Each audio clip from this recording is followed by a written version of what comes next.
나누고자 하는 말씀은 로마서 5장, 6장, 7장입니다. 앞에서 처음에 로마서 시작하면서 나는 누구냐? 나는 누구냐? 우리 인간의 실존을 로마 이 성도들에게 바울이 얘기를 합니다. 나는 누구냐? 나는 하나님으로부터 의롭다 함을 칭할 필요가 있는 존재다. 즉 나 스스로 하나님 앞에 의롭게 될 수 있는 가능성이 없는 존재다. 이것을 위하여 하나님이 우리를 의롭다라고 칭해 주셨다. 이때 의롭다는 건 우리가 진짜 완벽하기 때문에 칭하신 것이 아니라 일방적인 하나님의 사랑으로 우리를 의롭다라고 주님께서 말씀해 주시는 거죠. 자, 그렇다면 이제 5장부터 7장 사이에는 그 의롭다라고 말씀하시는, 우리에게 의롭다라고 칭하시는 그 이유가 무엇이냐라는 거예요. 아직까지 우리 속에 죄가 있고 생각하는 것도 죄에 대하여 가득하고 행동하는 것도 하고 나면 후회하는 게 많은 게 내 인생인데, 하나님이 그런 걸 보지 않고 우리를 일방적으로 그래도 의롭다라고 칭해 주시는 이유가 뭐냐고 말이죠. 여러분 예수 믿으시죠? 아멘. 한 사람에게만 축복이 있을지어다. 그죠? 여러분 예수 믿으시죠? 아멘. 그렇다면 하나님께서 예수 믿습니다라는 것 때문에 의롭다라고 칭해 주셨다 그랬어요. 그러면 그 목적이 뭐냐 말이에요. 왜 하나님이 아직도 갈등하고 있는 우리, 부족한 우리, 연약한 우리, 어떤 면으로 보면 이중적인 인생을 살아갈 수밖에 없는 그런 상황인데 하나님은 일방적으로 의롭다, 예수 믿는 것 그 하나 때문에 의롭다라고 말씀하시는가? 자, 5장 1절 말씀 우리가 읽었지만 한 목소리로 같이 한번 읽어보십시다. 5장 1절 말씀입니다. 한 목소리로 크게 한번 5장 1절입니다. 같이 읽습니다. 그러므로 우리가 믿음으로 의롭다 하심을 받았으니 우리 주 예수 그리스도로 말미암아 하나님과 화평을 누리자. 아멘.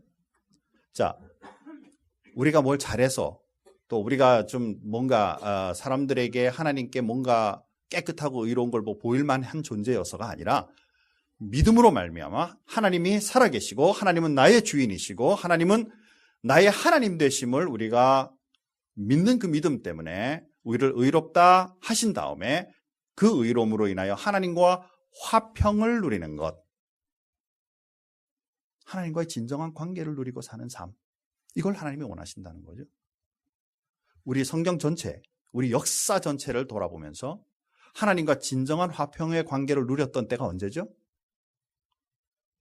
처음 만드시고 타락하기 전까지가 하나님과의 진정한 화평을 누렸던 관계잖아요. 우리가 죄로 말미암아 우리가 무너진 다음에 예수 그리스도로 통하여 이 문제를 해결하시고 그것을 믿는 자마다 아직까지 연약하고 죄의 문제가 가득하고 부족한 부분들이 많지만 하나님께서 우리를 정결케 하여 주시는 일방적인 은혜로 하나님과의 다시 예전에 죄에 없었던 상태와 하나님과 관계를 맺었던 그 화평의 관계를 회복시키시고 그런 관계를 맺고 싶어 하시는 하나님의 은혜가 바로 여기에 있다는 것이죠. 요한복음 8장 1절부터 11절 말씀에 보면 서기관들과 바리새인들이 간음하다 잡힌 한 여인을 붙잡고 와요. 그리고 예수님 앞에 탁 내놓습니다. 이때 장면을 보면 간음 혼자 하나요? 그죠? 근데 여자만 붙잡아 와요. 그리고 탁 내놓습니다. 그리고는 뭐라고 말하느냐면 율법에 보니까 이렇게 이런 사람은 죽이라고 그랬는데 저희가 죽일까요 말까요? 그리고 칼을 열고 네가 아무리 현명한 선생이라도 네가 딜레마에 빠졌느니라. 네가 만약에 죽여라 그러면 거 봐라 무슨 사랑이냐 저 사람. 이 연약한 여자 혼자 죽어나가는 그 모습을 보면 사람들이 처참하죠. 막 어떻게 이런 일이 있을 수 있어. 정말 이런 일이 일어나지 말아야 되지만 율법으로 그러니 참 죽이긴 죽여야 되겠고 그 말을 말한 저 예수라는 작자가 더 밉다. 이렇게 말할 수 있잖아요. 또 거기에 죽이지 말고 살려라 이러면은 거 봐라 하나님의 말씀을 어겼느니라 이러면서 이제 예수님을 공격할 마음이 딱 있는 거잖아요. 그런데 예수님께서 어떻게 하셨어요? 갑자기 자리에 툭 앉으시더니 바닥에다가 뭔가를 쓰시는 거예요. 늘 제가 성경 공부를 같이 하면서 나누지만 그때 예수님이 뭘 쓰셨을까 이게 궁금해요. 그죠? 땅에 앉으셔서 뭔가 하니까 그리고 나서 갑자기 한 말씀 딱 던지는 거예요. 죄 없는 자가 먼저 쳐라. 그랬더니 한 사람, 두 사람 어떻게 했어요? 손에 들고 있던 돌들을 툭툭툭툭 놓고 가버렸죠. 여인에게 물었어요. 다들 어디 갔느냐? 다 갔습니다. 이때 예수님께서 뭐라고 말씀하시냐면 나도 너를 정죄하지 아니한다. 이제 가서 다시는 죄를 짓지 마라. 이 여인이 뭐 용서해 주세요, 뭐 나는 잘못했어요, 또 그 죄 때문에 내가 뭔가를 할게요, 뭐 이런 거 하지 않았어요. 일방적인 예수님의 선언, 내가 너를 정죄하지 않는다. 예수를 믿을 때 저와 여러분에게 똑같은 선언이 주어지는 줄 믿습니다. 아멘이죠.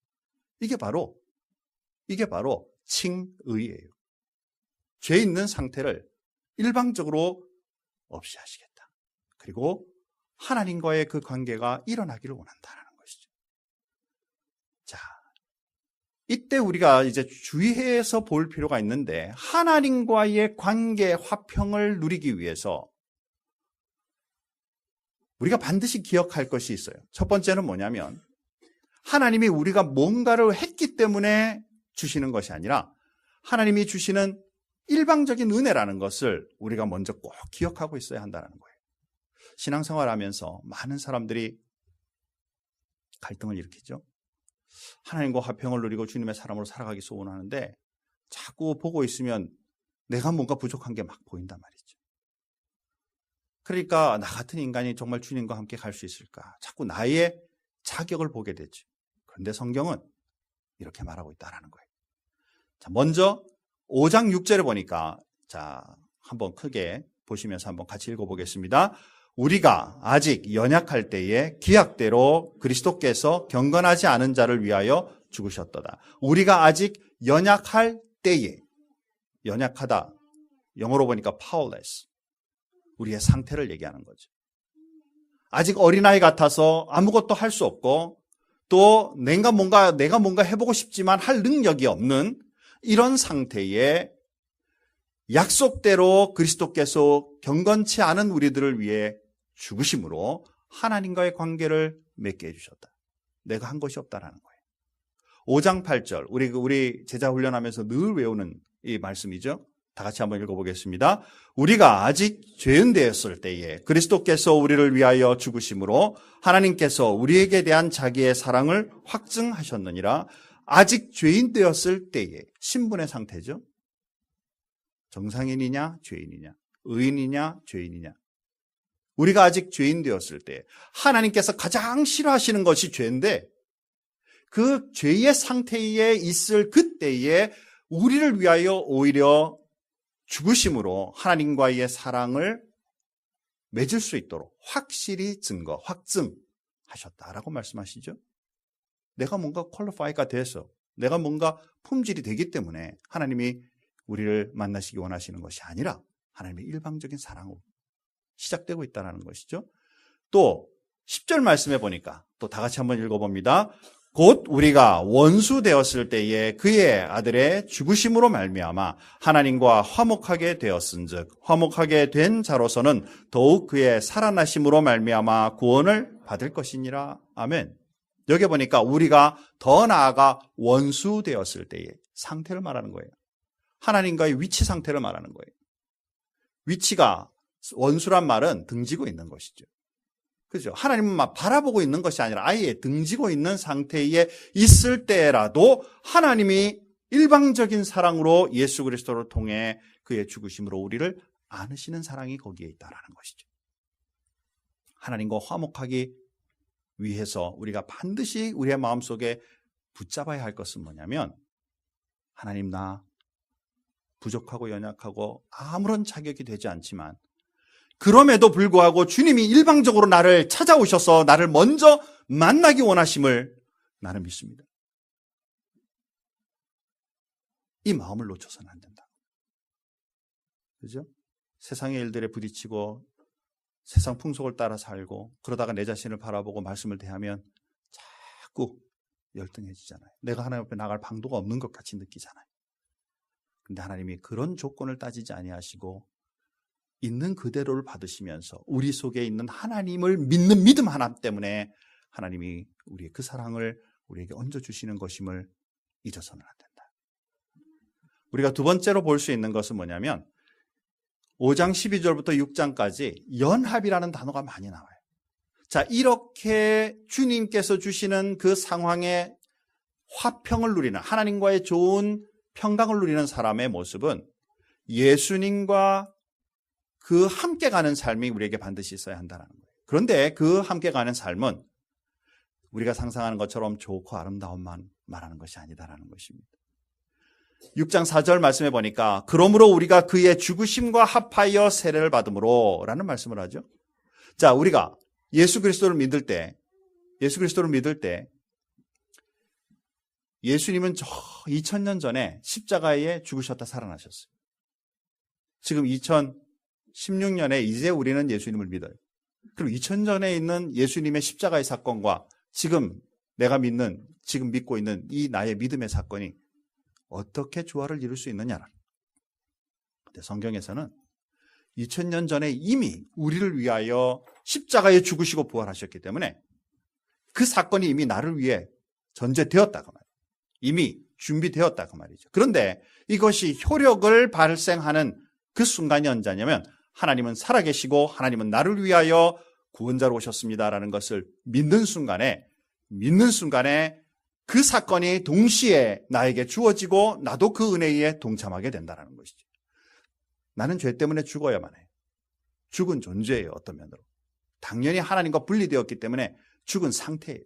그런데 예수를 믿음으로 말미암아 하나님과의 관계를 맺기 시작하는 순간에 그 죄의 값을 주님이 죽으시고 주님이 살아나시고 주님이 부활하셔서 승천하시는 그 모든 과정에 우리가 동참하는 자가 된다라고 말씀을 지금 하고 있다는 것이죠. 그래서 이 말씀에 보니까 그가 죽으심과 함께 연합하여 합하여 라는 단어를 쓰고 있다는 거예요. 6장 5절 말씀에 보니까 만일 우리가 그의 죽으심과 같은 모양으로 연합한 자가 되었으면 또한 그의 부활과 같은 모양으로 연합한 자가 되리라. 죄 때문에 죽었다가 우리가 죄 때문에 죽었다면 우리는 지옥 갈 수밖에 없지만 그리스도께서 우리의 대속함으로 살아나신 그 부활의 역사가 저와 여러분이 동일하게 그 축복 가운데 거함으로 살아난 자가 되었다라고 표현하는 것이죠. 6장 8절에 보니까 다 같이 한번 이건 읽어보겠습니다. 6장 8절 같이 읽습니다. 만일 우리가 그리스도와 함께 죽었으면 또한 그와 함께 살 줄을 믿노니. 아멘. 죄로 죽은 우리가 예수님의 부활하심이 나의 사건이 되므로 우리도 이제는 살은 자가 된다. 자, 그리고 6장 10절 11절 말씀해 보니까 그가 죽으심은 죄에 대하여 단번에 죽으시며 그가 살아계심은 하나님께 대하여 살아계심이니. 다 같이 뒤쪽을 읽겠습니다. 이와 같이 시작. 이와 같이 너희도 너희 자신을 죄에 대하여는 죽은 자요 그리스도 예수 안에서 하나님께 대하여는 살아있는 자로 여길지어다. 아멘. 사랑하는 성도 여러분, 예수 믿으면서 가지고 있는 많은 갈등, 또 자꾸 내가 정말 주님과 연합한 사람인가에 대한, 정말 주님과 화목을 누리고 그 평강을 누리는 사람인가에 대한 마음의 두려움은 죄의 문제가 우리를 자꾸 가리기 때문이잖아요. 예수 믿는데도 불구하고 죄를 지으니까, 예수 믿는데도 불구하고 죄의 문제를 해결할 수가 없는 그 두려움이 있으니까. 그런데 이제 예수를 믿는 그 믿음 그 하나 때문에 주님의 일방적인 선언에 의하여 죄에 대하여는 죽은 자로, 그러니까 죄와는 관계없는 자로, 하나님에 대하여는 살아있는 자로 우리가 믿고 살아가는 그리스도인이 되어야 한다는 거죠. 자, 그렇다면 여러분 속에, 저와 여러분 속에 이 문제가 예수를 믿음으로 말미암아 깨끗해져서 갈등도 없고 늘 평강만 넘치고 은혜만 넘치는 그런 삶을 살아갈 수 있는가? 있기를 주님의 이름으로 축원합니다. 그죠? 우리 마음속에 두려움도 없고 근심도 없고 그냥 날마다 눈 뜨면서 세상 좋아, 아무것도 두려움 없어 라고 사는 사람은 아마 한 종류의 사람밖에 없지 않을까 싶습니다. 그죠? 정신적으로 좀 이상이 있거나. 실제로 우리가 믿음의 사람이라면 마음의 갈등은 있게 마련이지. 왜? 은혜를 받고 주님을 믿는데도, 의롭다고 칭함을 받았는데도 아직 내 속에 죄성이 남아있고, 또 생각이나 행동이나 모든 면에서 이것이 자꾸 갈등 관계를 일으키며 어려움을 겪게 되니까 성경은 이것을 부정하고 있지 않다라는 사실이에요. 하나님과 평강의 관계를 누리기 위해서는 이 갈등이 오히려 우리에게는 기회고, 이 갈등이 오히려 하나님 앞에 설 수 있는 선택의 순간이라는 사실을 잊어서는 안 된다는 거예요. 왜 우리에게 갈등이 있어요? 지금 오늘 7장 말씀을 쭉 읽으면 바울은 오라, 나는 공고한 사람이다. 내 심령으로는 하나님의 법을 따르고 싶은데 내 육체로는 자꾸 죄의 법을 따르려고 하는 것이 자꾸 느껴지니까. 이상해요, 그죠? 하나님 앞에 서 있으면 은혜롭고 얼마나 좋은데 이 죄 짓는 것도 굉장히 달콤하거든요. 그래서 안 짓기 원하지만 그 죄에 짓다가 보면 자꾸 거기에 달콤함이 자꾸 빠져들고 있는 내 자신을 보면 또 한심스럽고, 그래서 우리 제가 목회를 하면서 만나는 많은 성도들 가운데 목사님, 내가 죄를 짓는 것보다 죄에 빠져서 허덕이고 있는 내 자신이 더 밉습니다, 이렇게 표현해요. 그러면 저는 그렇게 얘기합니다. 다행입니다. 왜? 그 갈등조차 없으면요, 둘 중에 하나예요. 아예 하나님 앞에 버림을 받은 자이거나 아니면 완전한 자이거나. 그런데 우리는 그 중에 하나도 아니잖아요. 그죠? 그러니까 갈등이 있는 거예요. 이 갈등에 대하여 우리는 이것을 어떻게 다뤄갈 것인가라는 거예요.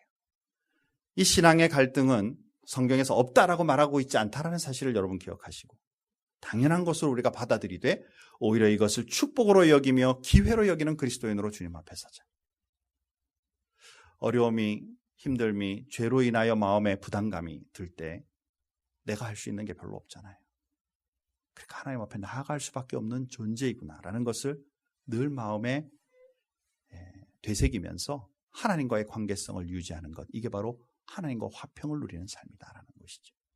자, 우리는 오늘 읽지 않았기 때문에 뒤로 넘어가서 한번 로마서 7장 21절부터 우리 한번 보겠습니다. 같이 한번 좀 길지만 천천히 한 목소리로 읽으시면서 우리 속에 있는 이 갈등이 어떻게 처리되어야 되는지, 7장 21절부터 25절까지 좀 길지만 한 목소리로 같이 한번 읽어보겠습니다.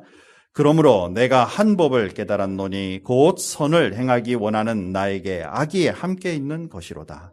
내 속사람으로는 하나님의 법을 즐거워하되 내 지체 속에서 한 다른 법이 내 마음의 법과 싸워 내 지체 속에 있는 죄의 법으로 나를 사로잡는 것을 보는도다. 오라, 나는 곤고한 사람이로다. 이 사망의 몸에서 누가 나를 건져내랴. 우리 주 예수 그리스도로 말미암아 하나님께 감사하리로다. 그런즉 내 자신이 마음으로는 하나님의 법을, 육신으로는 죄의 법을 섬기노라. 아멘. 사랑하는 성도 여러분,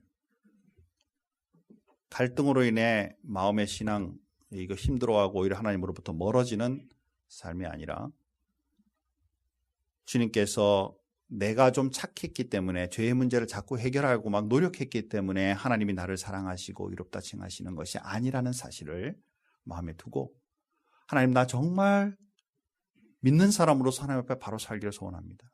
그런데도 자꾸 어려움이 닥치고 이런 실수가 일어나고 죄의 문제들이 자유롭지 못한 것 주님 앞에 인정합니다. 오히려 이 문제를 하나님 도와주십시오. 주님의 사랑으로 해결할 수 있게 해주십시오. 그래서 이것을 주님 앞에 의탁하고 존중하고 주님 앞에 내어놓는 것이 하나님과의 화평의 관계를 누리는 그리스도인의 삶이다. 갈등을 오히려 기뻐해라. 갈등을 오히려 기회로 삼아라. 갈등을 오히려 해결하는 그리스도인으로 주님 앞에 서는 것이 맞는 그리스도인다라는 것이죠. 말씀을 한번 정리해 보십시다. 우리를 의롭다고 하신 것은 하나님과의 화평을 위하여 의롭다 하셨어요. 그러나 아직까지 우리의 마음의 죄성이나 이런 건 남아있다고 말이에요. 없기를 소원합니다. 그런데 이 하나님의 화평, 하나님과의 평화를 누리는 것에는 바로 내 자신이 뭔가 했다라는 그 마음가짐보다 하나님이 일방적으로 나에게 주셨다라는 사실을 기억해야 될 필요가 있겠다. 그래서 이 일은 죄의 문제를 주님 앞에 고백하고 회개하는 순간에 그리스도께서 우리를 위하여 십자가에 죽으시고 부활하신 사건이 나도 같이 동참한 사건이라는 이 연합의 사실을 잊지 말고 오히려 우리에게 주신 이 갈등, 이 죄로 인하여 일어나고 있는 이 어려움을 하나님과의 화평의 관계로 이것을 풀어가는 그리스도인으로 주님 앞에 서가자. 이번에 한국에 갔더니 한 형제가 목사님 여기 와서 이제 직장을 딱 들어가서 생활하니까 첫날부터 회식합시다. 그래가지고 이제 모임에 갔더니 첫 마디가 술 한잔 하세요. 엄청 이제 고민을 한 거예요. 내가 이 술을 받으면 직장 생활이 이제 내가 끝나는 그날까지 이 술자리에 앉을 텐데 이걸 어떡하나 고민을 하다가 담대하게 자기 깐에는 담대하게 저는 술을 안 먹습니다. 그랬더니 전부 다 쓱 쳐다보면서 그래요? 그러니까 또 그중에 이제 튀는 분이 꼭 있잖아요. 종교적인 문제인가요? 다 물으시더래요. 그래서 막 또 고민하다가 네 그렇습니다. 저 예수 믿기 때문에 술 안 먹습니다. 다 먹던데. 뭐 그런 분도 있겠지만 저는 안 먹습니다. 그래요? 그랬더니 그분이 계속 별로 안 좋게 대하시더라는 거예요. 직장 생활을 이제 몇 년을 쭉 2, 3년 해오면서 거의 다 만나고 이제 대표이사와 지금 회장님과는 아직 안 만났대요. 거의 다 이제 높은 자기 위쪽에 있는 분들은 거의 다 만났는데 그럴 때마다 술을 안 먹습니다. 저는 예수 믿기 때문에 술을 안 먹습니다. 이제 지켜오는 거예요. 그런데 어느 날 그래요? 라고 말했던 그분이 한 몇 개월 지난 다음에 술이 또 이만큼 이제 자기는 올라가고 이제 본인은 안 먹었잖아요. 딱 쳐다보면서 하는 말이 당신 앞으로 계속해서 그 마음 변치 말고 유지하기 바라요. 라고 얘기를 하더라는 거죠. 자기는 그것을 무엇으로 들었냐면 앞으로 많은 사람들을 만나게 되고 진급 이런 것 때문에 그거 무너뜨리고 당신의 그 신앙의 흔들림이 내 눈에 안 보였으면 좋겠다.